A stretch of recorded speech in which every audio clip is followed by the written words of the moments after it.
Welcome to Pearls On, Gloves Off. I'm your host, Mary O'Carroll. And today we're doing something different yet again. We are flipping the tables. You may have heard that I've recently announced that I'll be leaving Ironclad and taking on a new challenge. My dear friend and colleague, Ironclad's Chief Marketing Officer, Leslie Henthorne, has agreed and offered to host today's episode with me actually playing the role of guest. So we do that today, and we talk through some of my career path, why I decided to bet my career on Ironclad, and what's on the horizon. We also get into some personal things. We talk about mentors, we talk about lessons learned, we talk about what it's like to be a working mom, what does balance mean, and so much more. You may be also wondering what happens to the podcast after this. Well, good news. I believe, at least it is my intention, to find a way for it to continue to live on. There may be a slight transition period, but hopefully that will be minimal and we'll be back on track with new episodes soon enough. So, as always, I'm grateful for your listening and I hope you enjoy the show. Hello, everyone. My name is Leslie Henthorne, and I am the Chief Marketing Officer here at Ironclad. And in a strange turn of events, am hosting Mary O'Carroll, the world-renowned Pogo podcast host, in basically her farewell episode with us as a team. So forgive me that I'm not going to do as well right off the bat, but Mary O'Carroll, welcome to Pogo. Is that weird that I'm welcoming you? I think it's awesome, and I chuckle because so many people internally call it pogo at Ironclad, and I remember being It's like, what is Pogo. pogo? And they're like, pearls on, gloves off, and it's, "Oh, I see." I'd never heard that until a bunch of people internally had mentioned it to me, but yeah, that's the shorthand is pogo. I guess that's true. You know what's so funny about that is I pearls on, gloves off. Someone told me that was pogo, but I've asked probably 14 times and now I only remember pogo. So thank you for calling that out. I know your intro will say the real deal, but in terms of today, I think one of the things we've got to just address right off the bat is the fact that you're moving on to a new position. And as someone who's worked with you for the last 2 years and someone I would consider a friend and someone I care deeply about, I'm really excited for you, Mary. But it's a transition moment. It is. So thank you. It's been such an amazing run here, epic experience. Yeah. Some of the most fun years of my professional career for sure have been here at Ironclad. And, transitions are hard. People keep saying, oh, it's bittersweet. It's always bittersweet. And I guess that's the right term for it because I'm really excited to start a new journey and to take Yeah. on a new challenge, which we'll get into. But gosh, I have made, lifelong friends at Ironclad. I have learned so much. The company has grown and changed. And, in a lot of ways, I feel like my work here isn't done. Like I kind of want to Yeah. see it through and see what happens, but I Like, trust you guys have an amazing team and it's going to continue to grow and flourish. So I'll be rooting for you and cheering you on from the side. I feel that, Mary. And I will just say, we have a lot to talk about today, but I will just say right off the top that for those that have actually gotten to meet you and talk to you and are engaged with you at Clock or community dinners, and the woman that you are day to day is one that is, regardless of your impact in the legal world, is one that would be missed. But you add that on top of it and you add what you've done for this company and for the community. It's just one, we're so grateful for you. Like, we're just absolutely so grateful for the time and for the mentorship. I came into this role and hadn't worked in a legal tech space at all. And so learned a lot from you, learned a lot from this community. But you go above and beyond as a human. It's just something you do. Mhm. And for me personally, for anybody listening out there, if you've ever talked to someone or met someone who has the energy source like inside of them, you don't know where they get it. You don't know how they can have so much energy and just follow up on everything and be that great. That's you, Mary. So we are Mhm. going to greatly miss you day to day, but I know we're still going to be always each other's fans. So I know I'm still going to see you and talk to you. And I think the whole company feels that way as you move. And for those that haven't heard your trajectory, I think one thing that's really interesting is, when you think about this journey at Ironclad, what brought you here to begin with? Because you were doing some really great things in the industry. I would call you like the founder of legal ops working at Google. So tell us a little bit about what brought you here to begin with. Yeah, and first of all, thank you so much for the kind words, and it's been such a pleasure working with you and right back at you on all those aspects.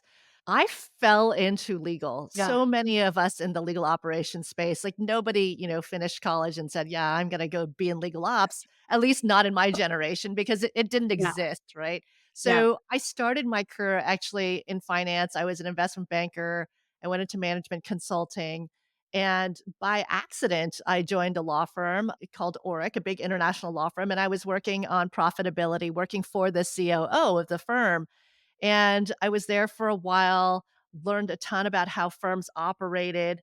Then I went to Google, did legal operations in an in-house capacity for the first time. And just to fast forward, all of my moves have always been about where can I have the biggest impact on Yeah. transforming the legal function and the legal ecosystem? And I say that because when I started at Oric, and I feel like I've told this story so many times, I remember showing up and understanding how law firms operated and what the business model was. And I turned to the leadership team and said, "How are we getting away with this?" Because it just seemed so misaligned with what clients needed. And so little collaboration, so little thinking, how can we be doing this better? It was a lot of, well, this is how every other firm operates, every other lawyer operates.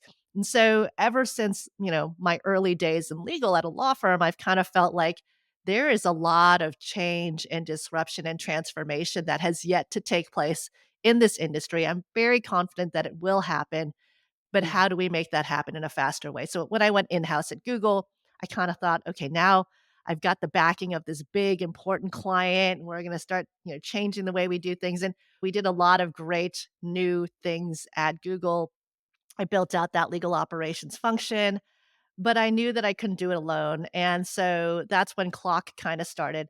I know that a lot of people say that, "I started Clock," or "I founded Clock." I think I would never take credit for Clock. It was many of us who were the starting board who kinda came together in Silicon Valley and said, "I think we have something here," this little book club of people getting Yeah. together and sharing ideas and best practices, and that's really how Clock got started in 2016, and then, of course, that took off, and again, I poured a lot of heart and soul into Clock because I felt like, "Okay, now Yeah. we've got all these companies talking together, and now we're really gonna be able to influence what happens in the legal ecosystem," and certainly we saw that. I mean, the Yeah. rise of Clock, the rise of the profession of legal operations created massive pressure on the industry to change, and all sorts of new providers entered, ALSPs, alternative legal service providers, flexible talent, legal tech, different ways of working with your law firm. So, again, like a lot of transformation started happening.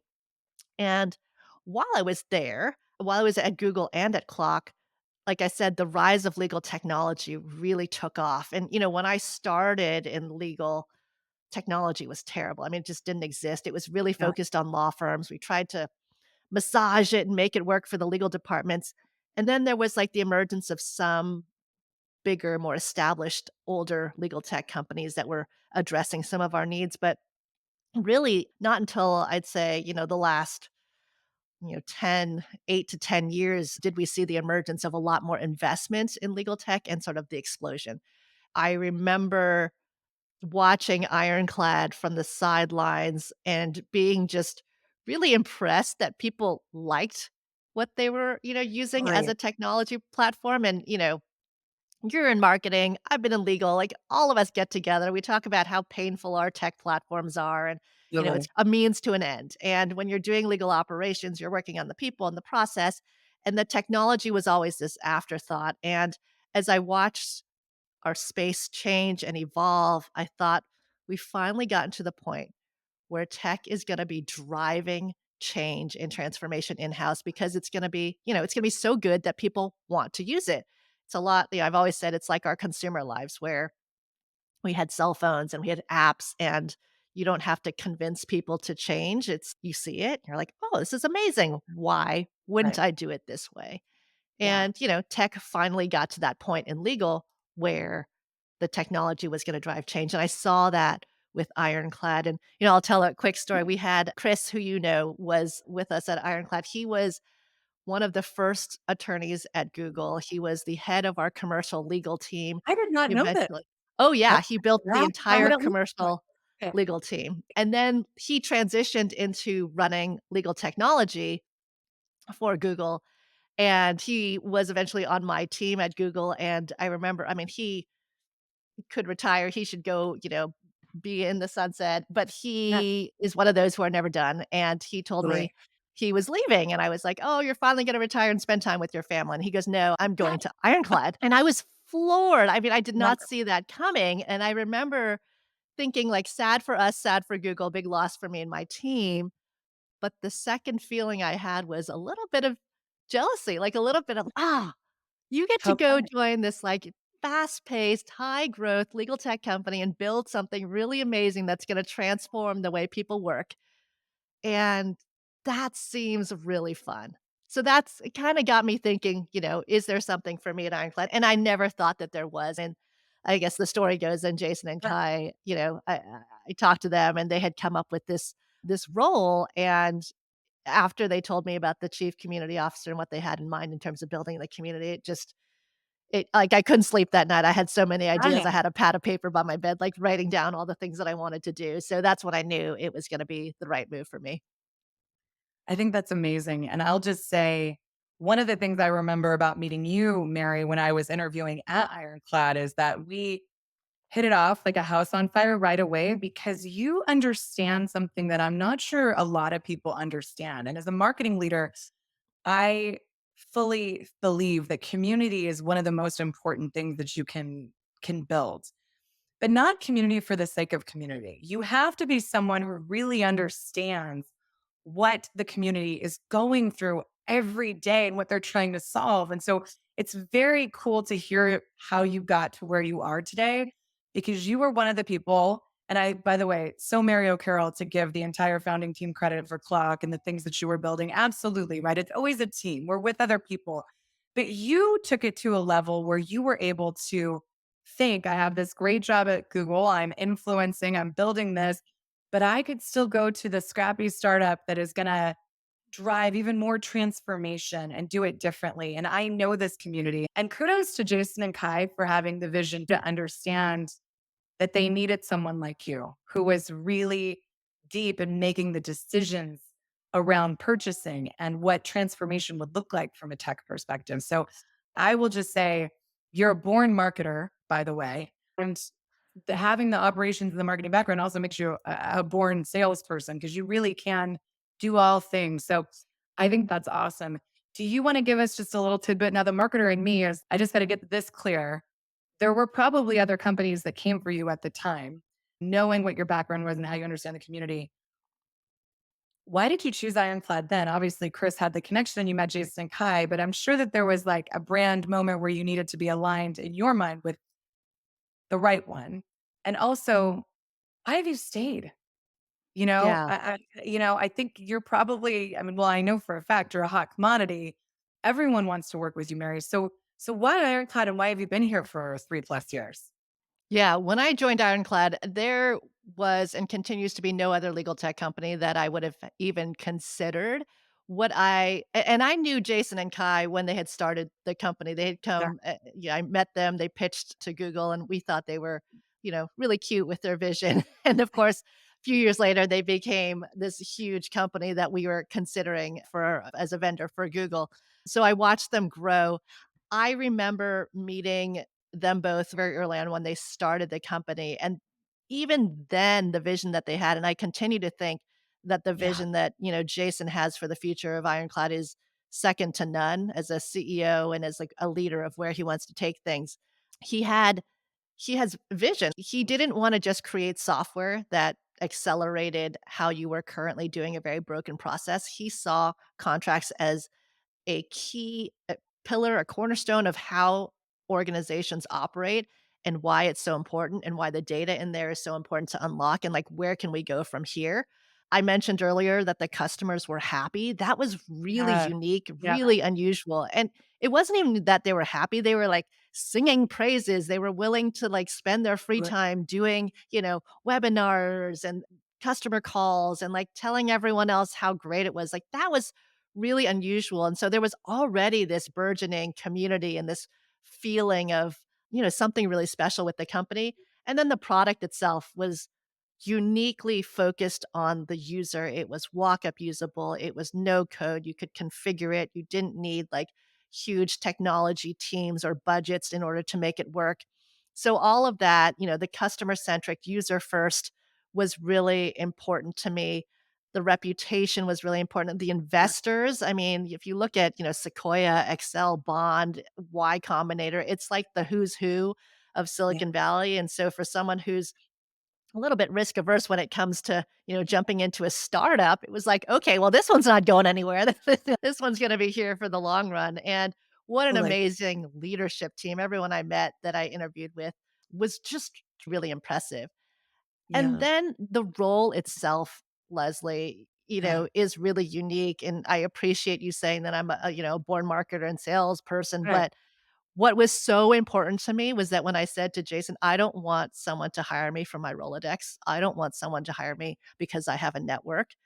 And, I wanna be a leader, but I want to get out there and, like, advocate for the profession, advocate for legal ops people, help them do their jobs better, educate the world on where the disruption and the transformation needs to take place." And Jason said to me, "That's the job. That's what community Yeah. is to me. That's what I want you to do. I want you to be there for the community and to help all these people, and Ironclad, as a result, will benefit." And I don't think any other visionary CEO is, thinking that way about community. So many companies have tried to mimic what we've done here, and I keep telling the folks who are new to the role, I have a really unique and amazing setup here because of what, the leadership team and Jason had allowed me to do. Yeah. That is actually really insightful, I think, because people always hear out there, "Oh, we love community, we're building community." But I think companies that are willing to actually remember that community is not just so you can say you have a community and your brand gets stronger. Community is about the persona. And that means doing things, advocating for that persona, regardless of whether or not it brings in pipeline or more signups, right? Or Exactly. it's really being there where you need to be. And it's not always tied to business outcomes, but how does it like really speaks volumes about how much you care about the community over the bottom line. I can see that you live, breathe, and die that, Mary. As someone who has worked with Mary for 2 years, she is constantly talking to members of the community all the time. You have your finger on the heartbeat of what is going on. And so, I don't want to spend too much time on this, but I do think it's important as someone who has a ton of energy and who is always focused on the next thing that we just say, why now? Why are you evolving to something new, Mary? Obviously we're going to miss you, but I think we all care about, just like Jason and Kai have the vision of what a real community looks like. One thing I very much value about Ironclad is we care about the whole human. And the human has to be doing what fills you up as an individual. So tell us a little bit about what's filling you up next and where you're headed and why.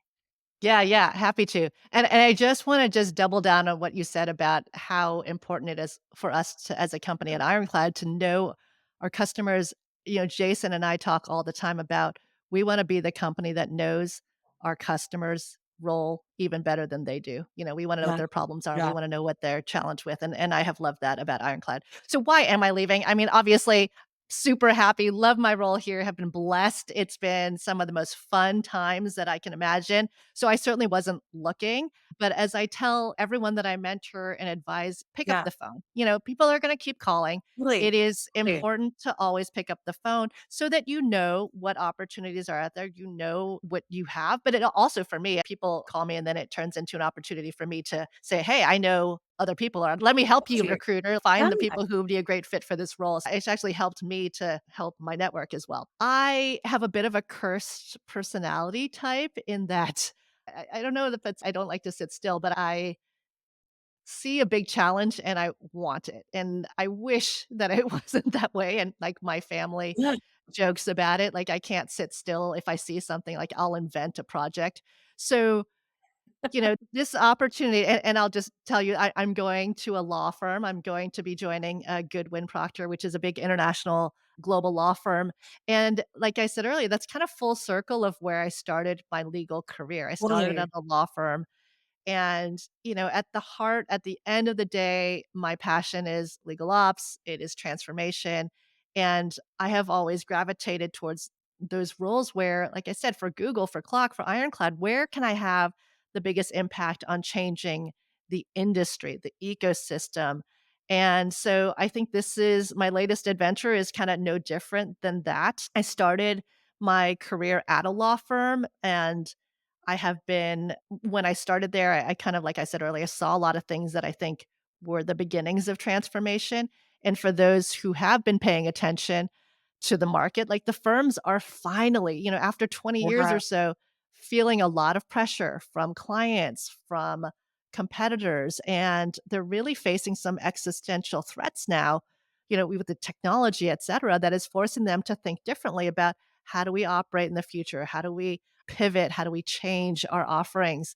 And if I think about where the most disruption is happening right now in our industry, I'd have to say it's with law firms. And so I have always been someone who's going to steer myself right into the eye of the Gotta go storm. to the storm. She has Yep. to do it. To do it, I got to take on that big, like, it's risky. It is, Yeah. they're facing, like I said, an existential threat. So going right into the unknown, trying something that's really hard, that has risk, to me is both terrifying, but also, like, thrilling and exciting and something that I just get really jazzed about wanting to do, and so I figure there's a lot of stuff happening here. I could either watch it from the outside and critique and say, "Oh, they should be thinking about this or doing this better," or I can dive in, roll up my sleeves, and try to lead it for myself. You absolutely can. Mary, if anybody can go into the storm and take on the challenge, I believe it's you. And really appreciate that quality in you. And if you don't mind, do you mind telling us what the new role is? I want the folks on this new team that you're going to be working with to understand how lucky they are that you are that kind of a leader, by the way.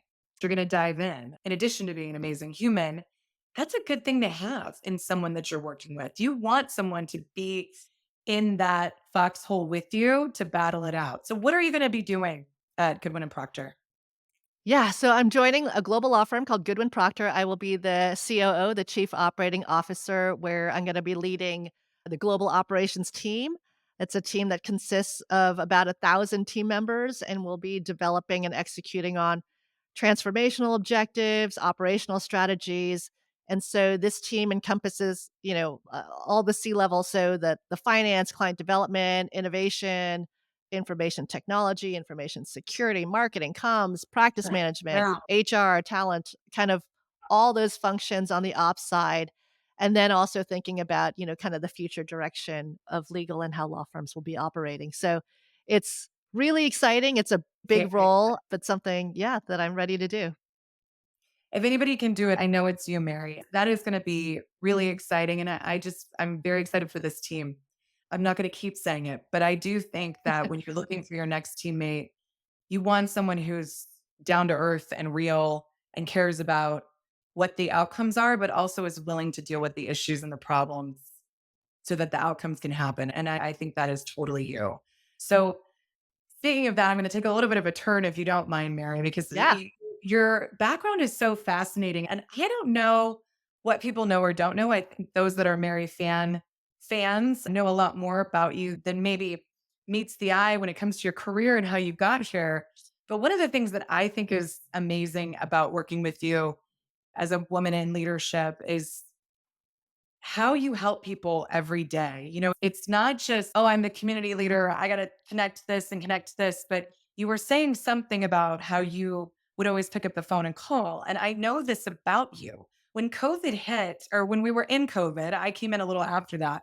When we were in COVID and we saw some, in the past year and a half, we saw some legal ops teams being affected, or we saw some of our champions. Like I had people reaching out to me, oh, Mary introduced me to this person and this happened. What is it in your value system that has made you such a people person, a connector?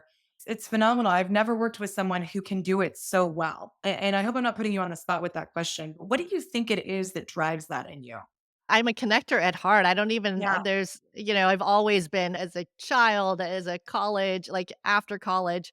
I love people. I'm an off the charts extrovert. If I take any of these personality or leadership tests, it's you are very highly sociable. Yes, I like people. And like I always joke, people always say, "Oh, like conferences like clock are so exhausting because you talk to 1,000 people and then you go back to your hotel room and you collapse.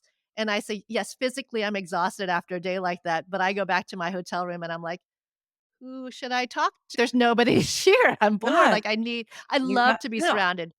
Yeah. Yeah, I love people and I love to help. And I think I love to hear what's going on with people and what they need and what they're good at and what they're looking for. And then if I have another conversation where someone's, I'm looking for this, and I'm like, oh, you should meet so and so. That's just always been a part of my personality. So I'm glad that it's been helpful to people in their networks and their careers. But yeah, so, one thing someone once told me was, when you're trying to do something and you wanna get yourself out there, just tell people. Tell people totally. you're looking for a role. Tell people you're struggling with Yes. XYZ. They may not have the answer or be able to help you in that moment, but the next conversation they have where someone's, "Oh, I'm looking for, someone like this person." And they go, "Oh, I just talked to Leslie and Uh, she was saying something that she needed to find, something, a plumber," whatever. And then you connect them and it makes me happy. I like to do that. I think that's great. I definitely can tell you like to do that. I am an extrovert too, but I need the downtime in a different way than you do. And it makes me wonder, Mary, as you've been such a help to so many people in their careers, did you have anyone in your life that played a critical role in your journey? Is there someone that really either lifted you up or taught you about the vulnerability that you're talking about, which is be real about what you're looking for, just tell people how it is, don't hide it. That in itself, I think is a superpower. And obviously, we're in the age of Brene Brown and vulnerability everywhere. But did someone teach you that before? Because this is something you've carried with you for a lot longer than when it was popular too. Okay, I have a lot of amazing, wonderful mentors, advisors, the personal, what do they call it? The personal board that, Yeah, keep absolutely. around you. And like I said, I love people and I'm also an extrovert. So I'm an open book. I'll tell people my problems. I'll tell if someone says, how's it going? I'll tell you what's, Yeah, on my mind for the day. And so I do seek advice. I seek help. A lot of learning through failure and experiences and trying things and figuring out what works and what doesn't work. And having people along the way give you feedback, and I think that's how I've grown in my career is a little bit of not being afraid to just go head into yeah, the storm, and so if you're gonna fail and need to pivot quickly, realize that and learn from it. I mean, people always talk about fail fast, and failure's not bad, and it's not as long as you don't just fail. You have to turn it into a success or pivot it and learn something. yeah. And having this safe space, I mean, I think about that as a leader all the time. You can push your team to try and fail fast, but if they think they're going to get in trouble, or if they think Yes. you know what I mean? Like you've got to create the space that you can allow people to fail and try. So true. And that is awesome that you've learned that through your career and your personal board of directors. And probably because you're someone who does seek advice, it's not as scary to fail when you hear about other failure stories. You know what I mean? And really take those in.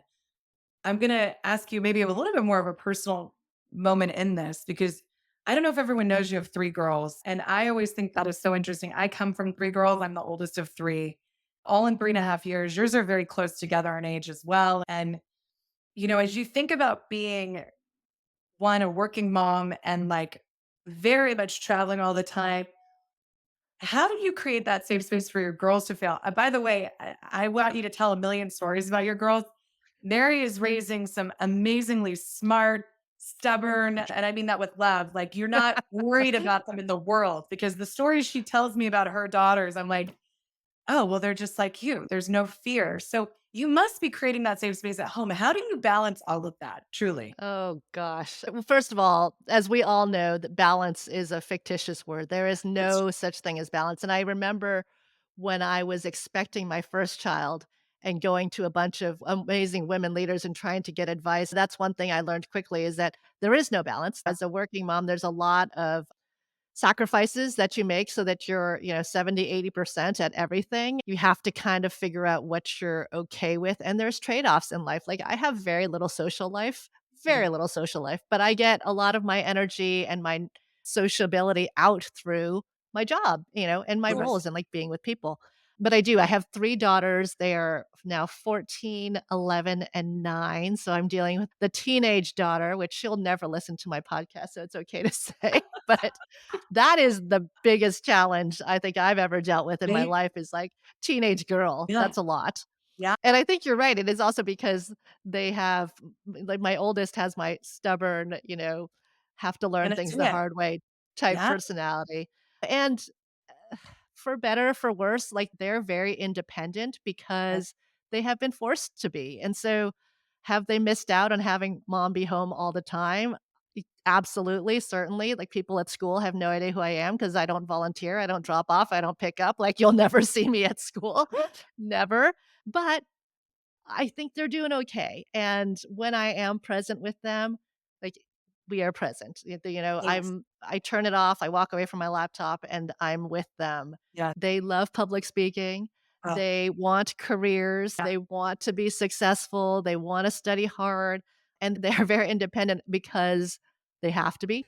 I have to say this, Mary. First of all, everything you've said through this conversation shows up in that answer because when you're being super vulnerable about how you live in your personal life, two, you're being candid in a way that lets people also be vulnerable with you. I'm a stepmom of kids and I haven't been in their lives their whole, and they have a mom. But what's great that I love that you said is I don't volunteer and I don't do these things because I think we as women are constantly comparing ourselves, especially like if your friends don't work and you do work, it's you're constantly feeling guilty for one or the other. And the women in the group that maybe don't work feel guilty that they're not doing that. And the women who are working feel guilty that they're not in the school. But the bottom line is kids adjust. Yeah. And if you're present with them when you get back to them, they know they're loved. You rarely hear honesty like that, Mary. So I Oh. appreciate that. Thank you. Well, yeah, I'm only honest. I don't know how to not be honest. I can't play poker. I have no poker face. And, there's this whole like working mom versus stay-at-home mom thing Yeah. that people try to make a thing. Oh my God, I cannot tell you how So much stupid. I adore the stay-at-homes. I love them. When I see them, I worship them because I'm Yeah, like, thank you. Thank you. I cannot do what I have to do yeah, if there aren't people like you who are making the day so amazing for our children. So I totally. am appreciative. Like, they're so thoughtful in the way that they're volunteering and bringing things to class and, like, doing all the things that I'm like, Absolutely. "Wait, where's my kid supposed to be today? Oh, I forgot to send her," with that. Oh, well. Well, and it does 2 things saying that. Like, 1, it helps your kid learn how to be strong and survive and deal with whatever comes their way. But 2, I think acknowledging the women that are fed by something different, because that's really to me what it's all about, right? You are Yeah. fed by this community and career, but you also appreciate the women that are fed by something different. And that could be being the one in the classroom with your kid. If all of us were to give each other that much grace, I think the world would be a lot different.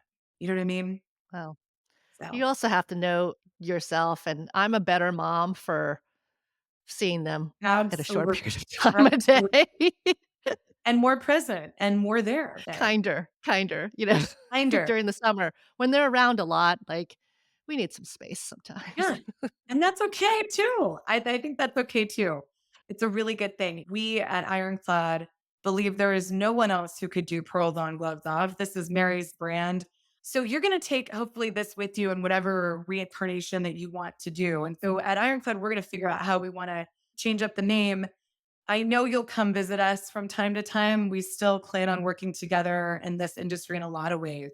But if you could leave the viewers on this and people in the community with just a thought around, because everybody's in a point in their lives where they have to make decisions every day.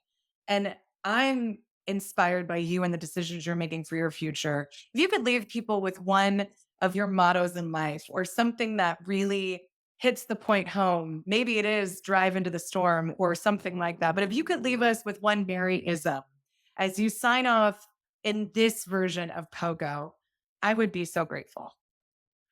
Oh, I don't know if I have a Maryism, but I think Okay. that is the advice. Do things that make you uncomfortable. Do things Yeah, that you're scared of. yeah. Go straight into where the conflict and the storm is, and don't be afraid of it. I had a guest on this recently who told me about his career path and his very supportive wife who was like, "What's the worst that can happen?" That's how I kinda see it. Okay, what if it doesn't work out? Well, what's the worst that can happen? It's not the end of the world. I Totally. can do something else, and have the confidence in yourself to be able to take on something that is scary. What I've learned, and I'm sure you have too, as we have moved up our careers and gotten higher and being exposed to CEOs and boards and, Yes. CLOs and all these people who we so admire, you realize, and I love these people and they're all very bright and smart, but nobody is doing it for the fifth time. Nobody's Right. done it all. Everyone is figuring out a large part of their job as they go along. And Absolutely. so, that whole imposter syndrome, I hate it. I say shove it under the rug. Do not ever feel like an imposter. You are as good as everyone else. And if you're getting hired, if you're getting approached by a recruiter, someone else is betting that you can do this job. So don't ever be the person that doubts you. Amazing. I completely agree. And I would just say that is it, Mary. Go into the storm. Don't be scared. Believe in yourself, and good things will come. And you have left us all with that legacy here. So thank you so much, Mary.